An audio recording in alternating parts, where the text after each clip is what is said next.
부자들은 경제신문을 읽는다 시간입니다. 이분과 좀 밝은 기운 나누면서 시장에 대한 이야기 나눠보겠습니다. 김건희 사장 오셨네요. 안녕하세요. 네, 안녕하십니까. 네, 오늘 시장도 시장인데 각 섹터로 좀 좁혀서 질문을 드려보고자 해요. 네, 알겠습니다. 네, 괜찮으시죠?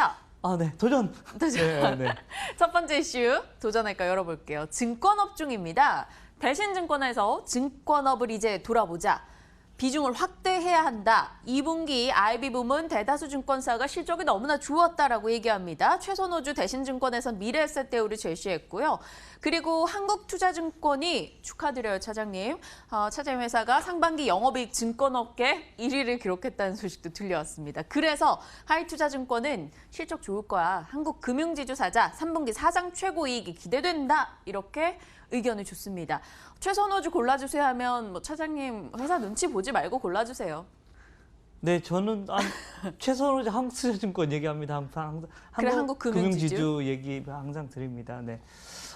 조금 저희 회사 자랑은 아니고 네. 저희 회사가 조금 안정화가 되어 있습니다. 어떻게 보면 좀 잘 나누어져 있고요. 이쪽이 좀 망가지면 이쪽에서 올라와가지고 이쪽이 망가지면 이쪽으로 올라와가지고 어떻게 보면 포트폴리오가 정말 잘 짜져 있는 회사다라고 생각을 하시면 될 것 같고요. 자, IB가 지금 계속해서 잘 되고 있습니다. 실제로 그쪽의 부분의 숫자가 가장 잘 나오고 있다라는 거 이야기를 해드릴 수 있습니다. 주가의 흐름 이쪽 라인들 계속해서 여러분들 관심을 가지셔야 되고 지금 현재 저희 회사 같은 경우 역사상 최대 지금 현재 분기 순이익이 지금 현재 발생이 되고 있습니다. 그만큼 숫자가 잘 나오고 있어요라고 이야기를 해드리겠고요.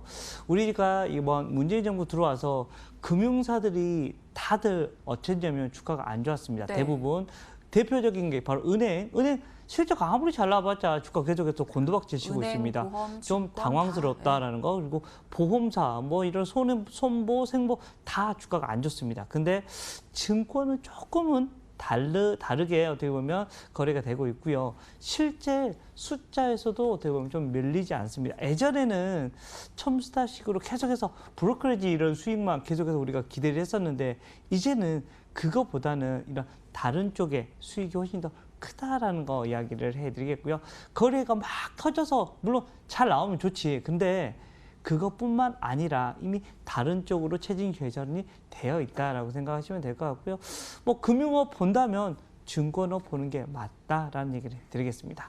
그렇다면 이 섹터 전반에 대해서 지금 긍정적인 시각을 주신 거예요? 아니면 굳이 사야 된다면 나는 한국금융지주를 사겠다이신 거예요? 금융업을 여러분들이 포트폴리오에 넣어 놓으신다면 증권업을 사자라고 얘기를 해드리는 겁니다. 그래서 한 중립 이거 저는 그냥 진짜 중립 레포트에 나오는 중립이 아니라 저는 이거 무조건 사야 된다는 아니지만 그렇다고 해서 이거 팔지도 않아야 된다 팔아야 된다 이것도 아닙니다. 그래서 한 중간 정도 저 같으면 제가 100만 원을 주식을 투자를 한다라고 네. 하면 한 10만 원 정도는 넣어봐도 되는 이런 정도의 수준의 포트폴리오를 짜도 되지 않을까라는 얘기를 드리겠습니다. 금융주 내에서 본다면 증권업종이고 그 가운데서 골라낸다면 한국금융지주다 의견을 주셨습니다. 하지만 일단 지수 전체적인 분위기가 좋은 상황이 아니기 때문에 굳이 무리해서 비중을 늘려갈 필요는 없다라고 해석을 해보도록 할게요. 전체 포트에서 비중은 10% 미만 정도로 잡아보자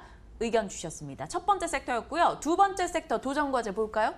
5G 쪽입니다. 네, 오이솔루션 들여다보도록 할게요. 이거 이상해.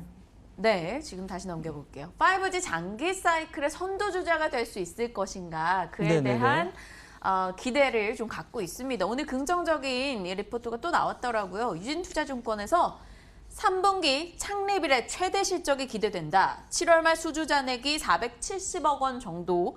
3대 통신사 국내 그리고 미국 AT&T 버라이즌은 삼성을 통해서 공급을 하고 있다라는 겁니다. 광 트랜시버를 98% 매출 비중 차지하는 이 제품을 공급을 하고 있다라고 해요. 이 통신 장비 쪽이 지금 올랐다가 살짝 내려와 있을 때 이게 긴 사이클로 봤을 때 이제 시작이라면 무슨 종목을 사야 되는가? 너무 궁금한 거예요. 뭘 것 같으세요? 매번 얘기하는 거 있지 않습니까? 뭐죠? 기억이 안 나시죠? KMW 전 계속해서 얘기해 드리고 있었고요. 저는 KMW를 좋아하는데 차장님도 KM을 얘기하셨었다고요? 네, 돌려보세요. 돌려보면 저 분명히 KMW다라는 거 얘기를 해드리겠고요. 오이솔루션도 나쁘지는 않습니다. 물론 좋아질 가능성이 크고요. 실제 이분 실적이 아주 잘 나왔어. 근데 그거 실적이 발표가 되고 나서 주가가 당황스럽게 한 10,000원 가까이가 하락을 해버렸습니다. 7만 원대까지 갔던 주식이 지금 현재 6만 원대까지 내려와 있다는 거 얘기를 해드리겠고요.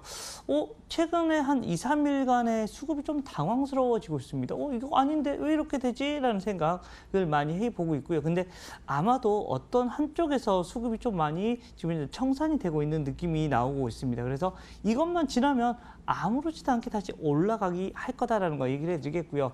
5G 관련된 이런 종목들을 확인하시면 여러분들 제가 계속해서 얘기를 해드리고 있습니다. 다른 이런 업에 투자하느니 5G로 가는 게 맞다라고 맞아요. 얘기를 해드렸고요. 실제 실적이 지금 현재 나오는 거 보면 다들 서프라이즈, 아이고 이쪽에서 서프라이즈, 아이고 이쪽에서 서프라이즈 이렇게 해서 서프라이즈 천국인 것 같다라는 거 얘기를 해드리겠습니다. 그만큼 업이 좋다는 겁니다. 그러면 여러분들이 이런 핵심적으로 가야 될 것은 이쪽밖에 없다릅니다. 다른 종목들 우리 지난번에 우리가 한 6일 날 정도에 아마 그 얘기 한번 우리 앵커님이 잡아주셔서 했던 것 같은데 신저가 종목이 우리 2,000개 종목 중에서 신저가 종목이 800개가 넘게 나오고 있습니다. 네. 지금 현재 시장이 흐름이 그런데 얘들은 오히려 상승하고 있는 종목들이 훨씬 많다라는 겁니다. 이 말은 여기에서 집중을 해야 된다는 겁니다. 어떻게 보면 계속해서 우리 앵커님이 야 이쪽 좋아라고 얘기를 해주셨는데도 불구하고 다른 데 가야 있으면 삐질 겁니다 라고 얘기를 할 정도로 이쪽 라인들 여러분들 계속해서 보셔야 될 것 같고요. 오일솔루션도 좋고 KMW 탑픽은 KMW로 계속 얘기를 해드리고 있지만 어찌됐든 오일솔루션도 지금 최근에 조금 한 10,000원이 가까이가 하락을 했으니까 이거 밸류에이션에 또 이런 괜찮은 모습이 나오네 라고 생각을 하실 수가 있다라는 얘기를 드리겠습니다. 곽상준 부지점장님이나 이재광 이사님 그리고 김건지 차장님 저희 시간 출연자분들이 5G 통신 장비 쪽에 대해서는 늘 긍정적인 의견을 주셨었고요. 김건진 차장님께서는 지금 제작진이 확인해본 바로 KMW를 지속적으로 긍정적으로 이야기해 주신 것으로 판명이 됐습니다. 오이솔루션도 괜찮지만 굳이 5G에서 난 탑픽을 꼽으라면 KM 여전히 그 의견 고수하겠다 답변 주셨습니다. 다음 이슈 가보죠. 제약바이오입니다. 오늘도 다사다난하더라고요. 메디톡스 바이오솔루션 주가 흐름 보면 오늘 정말 급변동 나타나고 있습니다. 일단 바이오솔루션은요. 코스닥의 150 벤치마크 추종 자금이 들어온다고 가정을 한다면 76억 원 정도 자금 유입이 있을 거다라는 기대감이 오늘 급등이었어요. 그러다 또 하락 전환했다가 오락가락하고 있는 상황이고요. 메디톡스는 비용 증가로 수익성 악화 우려감이 있다. 증권가에서 줄줄이 목표가 하향 조정하고 있고요. 노무라는 중국 진출도 될지 말지 좀 변수가 있어. 이렇게 의견을 내고 있습니다. 차장님은 보톡스 쪽에선 대웅제약 미셨죠? 네, 그렇습니다. 대웅제약은 안 빠지고 있고요. 실적 괜찮게 나왔습니다. 네. 거. 요거 각각 봐주세요. 두 종목 다. 아쉽습니다. 메디톡스 같은 경우 숫자가 조금 안 좋게 나왔다는 게 이게 조금 아쉽다라는 생각을 하셔야 될 것 같고요. 조금 그런 지지대가 있는데 31만 원대를 꼭 지켜줘야 되는 라인이다라고 생각을 하셔야 됩니다. 오늘 그렇게 많이 빠지지는 않고는 있지만 31만 원 지지 여부가 가장 중요해 보이고요. 앞으로의 성장이 바로 중국 쪽인데 중국 쪽을 지금 현재 얘기가 나오고 있다는 것은 조금 걱정이 되는 모양이 나타난다라는 거 얘기를 해드리겠습니다. 31만 원 지지 여부 확인하고 가야 되지. 그리고 물론 이런 보톡스라 이게 장기적으로 무조건 돼야 되는 사업이긴 합니다. 지금도 그러한 이슈들 때문에 밸류에이션을 상당히 잘 받고 있고요. 근데 최근에 계속해서 노이즈가 메디톡스가 어떻게 보면 한가운데 있습니다. 항상 메디톡스가 있고 다른 회사가 있고 메디톡스가 있고 다른 회사가 있습니다. 항상 그렇게 되어 있기 때문에 메디톡스에 대한 이런 이슈고 굳이 보톡스 회사를 산다면 메디톡스보다는 좀 다른 회사를 다른 회사는 우루사라는 이런 회사를 여러분들이 생각하시면 조금 더 나은 선택이 될 수 있지 않을까라는 생각을 할 수 있을 것 같고요. 바이오솔루션 같은 경우는 어떻게 보면 코롱 생명과학이 나가면서 들어가는 회사입니다. 조금 훨씬 더 큰 회사가 좀 나가는 것 같고 좀 더 작은 회사가 들어오는 것 같긴 합니다. 물론 다음 주에 아마 이게 결정이 될 건데 되면 분명히 이렇게 들어오긴 할 거다. 근데 아마 선반영될 확률이 아주 크다라는 겁니다. 대부분 다 이미 선반영이 되고 있는 모습이다라는 거 얘기를 해드리겠고 오늘 아침 같은 저렇게 경우도 떨어지는데 선반영이 된다고요? 이미 됐다라고 생각을 하셔야 됩니다. 이미 이미 이런 기관에서 그리고 76억 정도 들어온다고 얘기하셨잖아요. 네. 76억이 그렇게 큰 건가라는 생각을 해봅니다. 이 회사의 어떻게 보면 이런 규모나 이런 것을 하루에 이런 거래량을 확인하시면 그렇게 큰 게 아닐 수가 있다라고 생각을 하셔야 될 것 같습니다. 그냥 단지 이런 여기를 추종하는 이런 세력들이 정말 크다면 뭐 MSCI에 들어간다라고 하면 여기 들어간대 그럼 우리도 넣어야 저렇게 넣어야 되는데 코스닥 150에 들어가는 게 얼마나 큰 이런 영향이 있을까? 실제적으로 바이오 솔루션이 올라오기 위해서는 숫자가 잘 나와야 됩니다. 근데 숫자를 보시면 그냥 쏘쏘입니다. 아직까지 그렇게 큰 이런 변화가 일어나고 있지는 않는 것 같다라는 거 이야기를 해드리겠습니다. 그래서 바이오 솔루션, 메타버스 둘 다 그렇게 좋을까라는 고민을 해본다라는 얘기를 드리겠습니다. 영 별로다라고 두 종목 정리해 주셨고요. 코오롱 생명과학이요. 편출된다고 하잖아요. 코스닥 150에서 관리 네네. 종목 지정되면서. 근데 오늘 수급을 보니까 외국인이 금액 기준으로 코스닥에서 많이 사고 있는 종목에 떡하니 코오롱 생명과학이 올라가 있어요. 뭐예요? 외국인 왜 사요? 그냥 외국인한테는 어떻게 보면 많이 샀지만 그렇게 절대적인 금액은 얘들한테는 큰 의미는 별로 없을 거라 생각을 하고요. 뭐 몇천억 사는 거 아니잖아요. 그냥 단지 오늘 좀 사고 있고 지금 현재 오늘 주가 많이 하락을 하고 있는데 계속해서 어떻게 보면 그냥 어떻게 보면 우리가 돈이 워낙 많으니까 야 여기도 투자해보자 여기도 투자해보자라고 이런 별 식의 의미 흐름이 없이. 생각을 하셔야 될 거고 그걸 의미를 두시면 안 될 것 같다라는 얘기를 드리겠습니다. 네, 알겠습니다. 가끔씩 외국인들의 이런 수급에 대해서 외국인들이 왜 사지? 뭐가 있나? 내가 모르는 정보를 저들이 뭘 알고 있나? 이러면서 괜히 한번 사보게 그러지 되는. 않으셔도 됩니다. 기관들이 혹시나 갑자기 막 사면 네. 그건 뭐가 있나? 이게 통할 수 있습니다. 그렇지만 외국인들은 대부분 그런 매매를 많이 하지 않습니다. 네, 그런 게 좀 더 외국인들이 물론 단기 자금들이 많이 있긴 하지만 조금 더 길게 가고요. 기관들은 정말 짧게 치고도 나오고 금융투자 같은 경우는 대표적으로 그냥 하루 쓰다가 팔아버리고 이렇게 하는 게 워낙 많기 네. 때문에 기관들 그리고 우리나라 기업이기 때문에 기관들한테 귓속말이 더 가지 외국인들한테 귓속말을 해도 못 알아듣잖아요, 외국인들. 그래서 그렇게 여러분들이 이해를 하고 계시면 되지 않을까라는 얘기를 드리겠습니다. 일단 뭐 그냥 기관 소속이신 김건진 차장님께서 기관이 훨씬 더 음흉한 걸로 이야기를 해주고 계시네요. 일단은 외국인의 이번 코오롱 생명과학 매수에 대해서 의미 부여하면서 굳이 우리까지 뭐 매수 동참할 필요는 없다라는 이야기까지 해보면서 제약바이오 정리하겠습니다. 다음 이슈 가볼게요. 오랜만에 이들 종목 이야기 나누는 것 같아요. 매일유업과 남양유업입니다. 엇갈린 실적을 내놨어요. 매일유업은 수익 구조 다변화되면서 최고 실적, 상반기 영업이익이 지난해 대비 3배 이상 뛰었습니다. 그런데 남양유업은 유제품 등의 국내 매출이 감소했고요. 분유 이물질 혼입 논란에 또 남양유업 기업 자체 이슈 외에 또 여러 가지로 막 거론됐었잖아요. 이런 걸로 이미지 타격이 있어서 좋지 않았다라는 겁니다. 비슷한 일을 영위하고 있는 두 업체 이렇게 엇갈리는 향방에 대해서 어떻게 생각하세요? 자, 우선은 어떻게 되어 있냐면 매일유업은 먼저 변화가 된 겁니다. 수익 구조를 다변화하고 있다는 거 얘기를 해드리겠고요. 대표적으로 이런 회사 애플을 생각하시면 됩니다. 애플 안 팔립니다. 이제 적당선밖에 팔리지 않아요, 핸드폰은. 근데 얘들은 수익이 나. 이유는 뭐냐면 다각화를 시키고 있는 겁니다.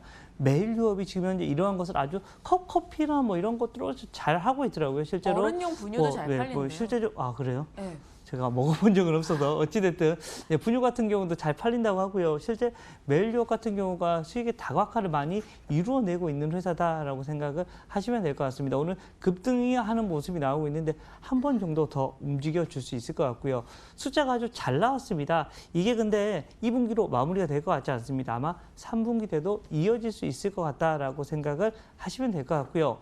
그럼 남양유업은 같은 회사라고 생각을 하셔도 될 것 같은데 라고 얘기를 해드릴 수 있을 것 같고 주력은 그렇고 그러면 얘들은 가만히 있어? 아닙니다. 얘들도 바뀌고 있습니다. 실제적으로 아마 이게 한 하반기 때부터는 얘들도 이런 새로운 이런 수익 창출을 하면서 주가의 흐름 좀 달라질 수 있을 것 같다라고 생각을 하시면 될 것 같습니다. 오늘 주가 그렇게 많이 빠지지 않고 잘 버텨주는 모습이 나오는 것 같다라는 생각을 하면 아마도 하반기에는 얘들도 올라와 줄 수 있을 것 같습니다. 즉 매일 유업은 한 단계 더 위로 올라갈 수 있을 것 같고 남양 유업도 바닥을 잘 지지를 해주면 주가는 한 단계 레벨업이 다시는 될 수 있지 않을까. 3분기 숫자 나올 때 다시 한번 이 두 회사 한번 가지고 얘기를 해보고 싶은데 실제로 남양 유업도 3분기 때부터는 좀 긍정적으로 바뀔 수 있지 않을까라는 생각을 해볼 수 있을 것 같습니다. 즉 내일 당장 나는 수익을 내야 돼라고 하면 매일 유업을 선택하시는 게 맞고요.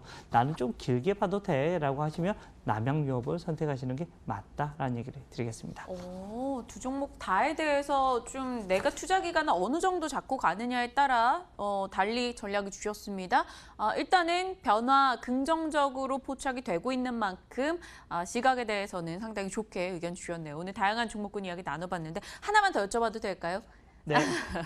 SP 시스템스요. 네네네. 저희 금요일에 이야기 네네. 나눴었잖아요. 그날 상한가였고 제가 좋지 않겠어요? 라고 했더니 네네. 사장님께서 변동 나올 거다. 공모가는 낮았는데 지나치게 더블 올랐고 네, 더블 가고 올라왔다 상한가까지 얘기했었죠. 갔으니까요. 네. 근데 오늘 또 급변동을 보이고 있더라고요. 사장님 네. 말대로 하길 잘한 것 같아요. 투자 섣불리 안 하길. 원래 어쩔 수 없습니다. 공모주들은 여러분들 항상 그것을 생각을 하셔야 되고 밸류에이션이 물론 하루 이틀 더 갈 수도 있습니다. 근데 여러분들이 매도나 이런 것을 너무 힘들어할 수밖에 없다라는 얘기를 해드리겠습니다. 실제로 오늘 좀 주가가 좀 급락을 하고 있는 모습이 나타나고 있으니까요. 여러분들 회사 자체는 산업용 이거 우리 띠리띠리 이거 꼭 필요하다라는 거 얘기를 하겠지만 얘들의 이런 같은 이런 군들에 비해서는 지금 현재는 또 오히려 너무 올라버린 겁니다. 이미 공모가는 너무 싸서 좋았지만 어떻게 보면 이제 축제는 끝이라고 생각을 하셔야 될 것 같고요. 언제 매수할까요? 다시 저거 떨어지는 가격? 좀 더 많이 내려와야 될 것 같은데요. 어느 정도? 한 8,000원 언저리 이 정도는 생각을 하셔야 되지 않을까. 물론 꼭 거기까지 안 가더라도 기술적으로 변동이 분명히 계속해서 있을 겁니다. 그리고 거래가 얼마나 터지느냐에 이런 확인을 하셔야 될 것 같다라는 거 얘기를 해드리겠습니다. 알겠습니다. SP 시스템스 다시 한번 오늘 점검을 해봤습니다. 어떤 분들이 띠리띠리띠리가 뭐냐고 하실 수 있을 것 같아서 로봇 관련주입니다. 여러분 산업용 로봇 만들어내는 업체인데 금요일에 신규 상장했고요. 차장님과 전략을 세웠는데 AS 한번 가져왔습니다. 김권진 사장과 함께했습니다. 지금까지 부자들은 경제신문을 읽는다였습니다.